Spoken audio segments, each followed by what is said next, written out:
Hi guys, so welcome back to my channel. If you see me in the same clothes as the car tour video, I'm trying to do 2 videos in one day so I can get them both uploaded within a week of each other. Because with working and that I don't have much time. So in this video I'm going to be telling you about how I felt and any tips for driving after you've passed your driving test. It's not going to be the same for everyone, each person is going to be different, but I will try my best to help anyone with anxiety of driving on their own for the first time, and I'll try and explain everything that I possibly can. So, as you know from my driving test experience video, that I passed last May, 17th of May last year, and I'd had my car from the January, so I was like driving my car then, but I was having to be supervised by my mum or my nan, or anybody that got a driving license that had been driving more than 3 years.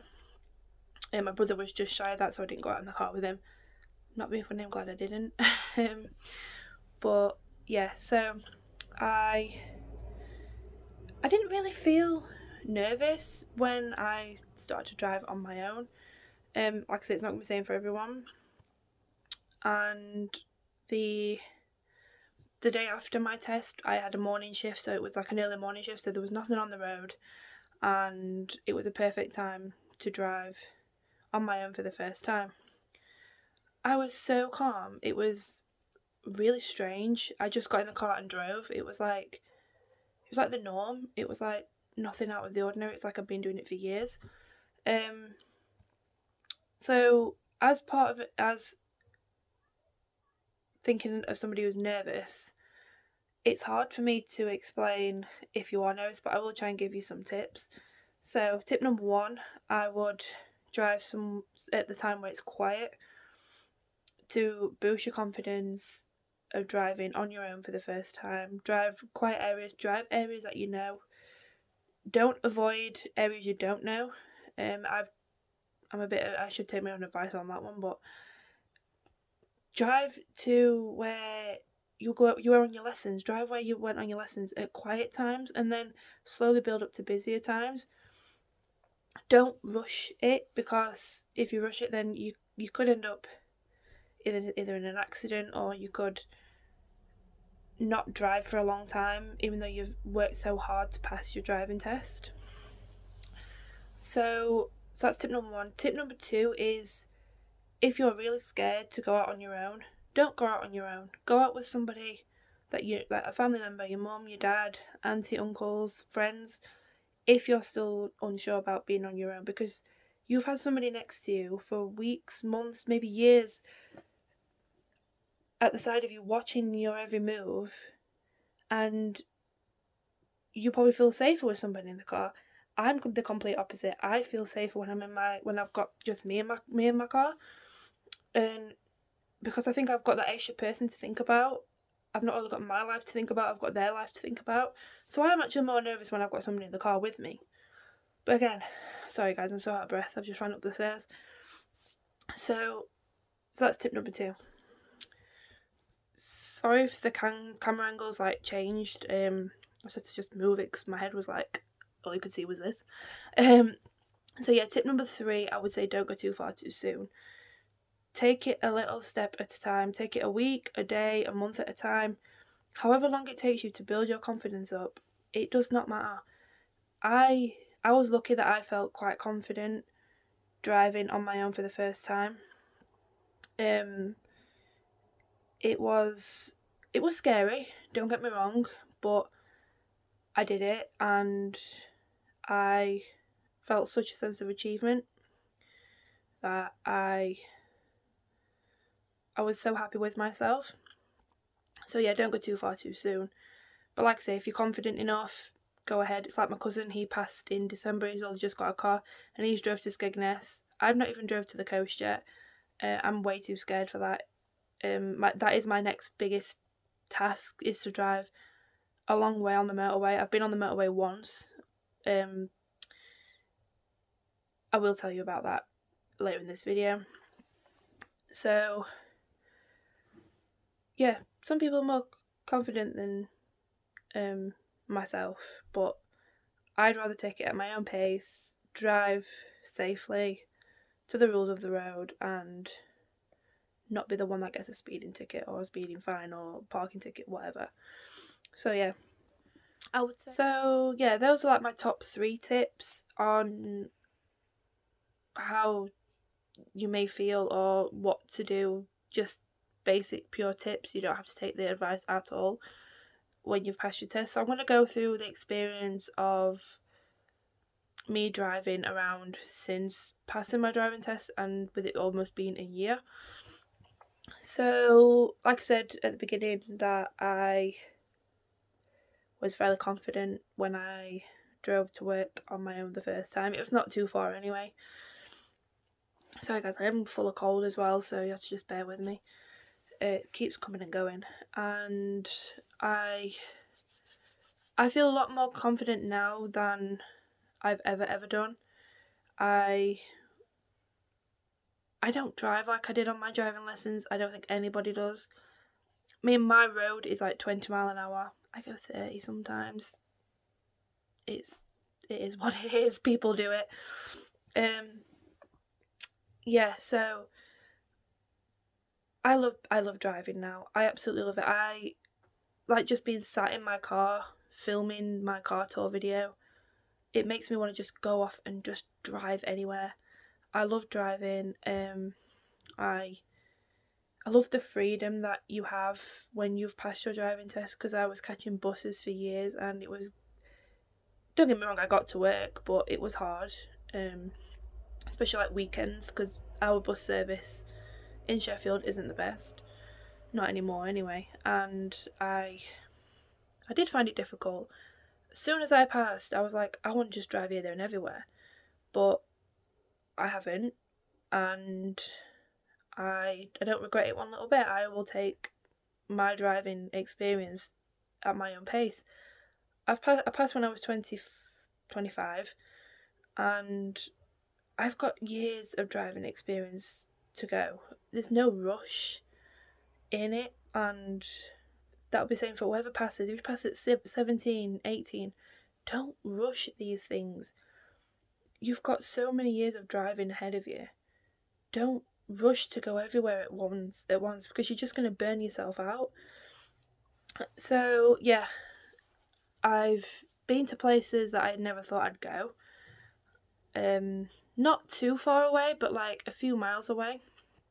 I went to a Home Bargains that me and Mum had been to a couple of times, but I'd never drove the other day, and I did it with her help, obviously, but I was alright, and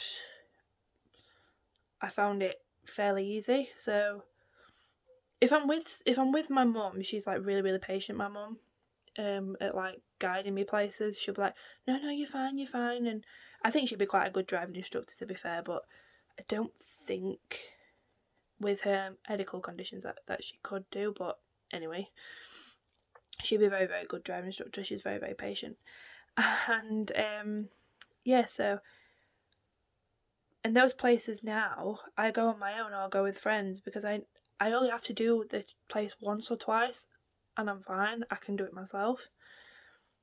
But again, it's not the same for everybody. This video isn't tailored just to me.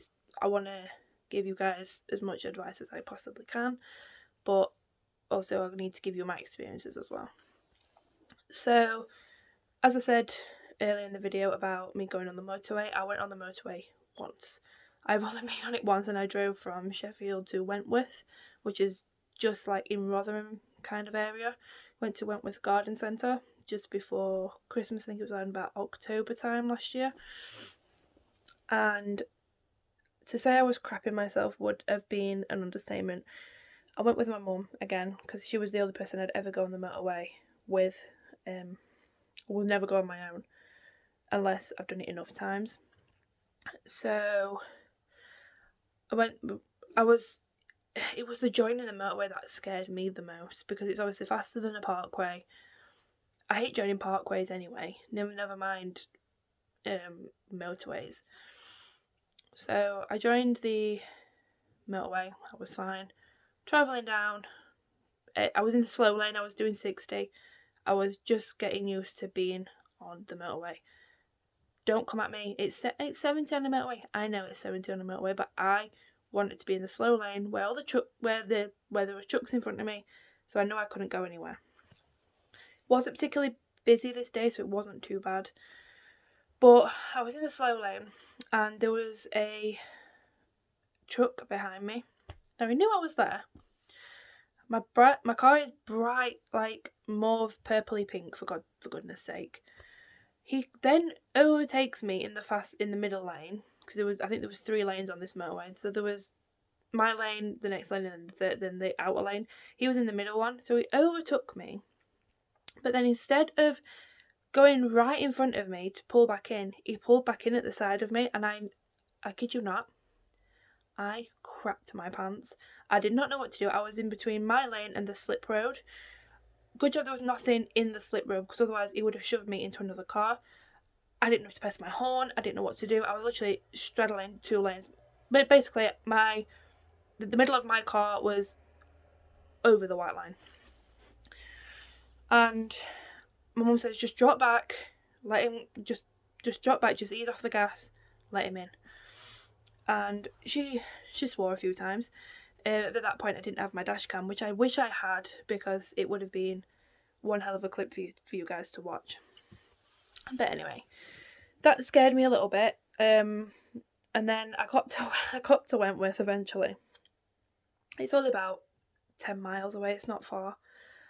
And I just broke down in absolute floods of tears. The adrenaline had literally like gone. And Mum was like, "Are you alright?" I went, "I'm just shocked that I've actually gone on the motorway and done it." But I says that truck did scare me. And we were planning for me to drive one way and her to drive the other way, because she's on my insurance, so she can drive my car. She's on as a named driver. So I got to Wentworth, obviously broke down in tears. I had a few minutes to calm myself down, collect myself together, and we had a fun day out. Got to coming home and was like, "Are you wanting to drive home?" And I was like, "Yeah, I want to do it. I need to do it." And she said, "It's not as bad going home." She said, "It's literally just straight there." Right, that's fine, fair enough. She said, "It's easy to get on coming back than it is going." Which it was, because we hit rush hour traffic and I was literally going like 30-40 mile an hour on the motorway, so which actually worked in my favour, because I actually prefer it like that. But so yeah, that was my motorway experience. As regards like general other experience, I don't go very far in my car, as you can tell, as you would have been able to tell from my car tour video, that I've not done many miles in my car. I've done like 2,000 and something in it in just over a year. So I obviously don't go very far in my car. Like I said, my next biggest driving task is to drive to Flamborough, which is not far from Filey in the UK. And that is my next biggest, but it's a long drive. It's like a 2-hour drive. It's all motorway, apart from when you get to the other end. And it's a busy motorway, and I don't know if I'm ready for that yet. I want to do it. I would love to do it, but I'm scared, to say the least. So yeah, that is that. As regards everything else, it's hard to explain how somebody would feel if they were nervous, because I wasn't that nervous, as I said. But if you do have any questions, then I'm more than willing to answer when I can in between work. So I hope you guys enjoyed this video. Like I said, ask any questions down in the comments. So like, subscribe and comment down below, and also don't forget to click the notification bell to notify you when I do upload, because I know what it's like on YouTube. You know, all the see. So yeah guys, I hope you enjoyed this video, and I will see you guys in my next video. Bye guys.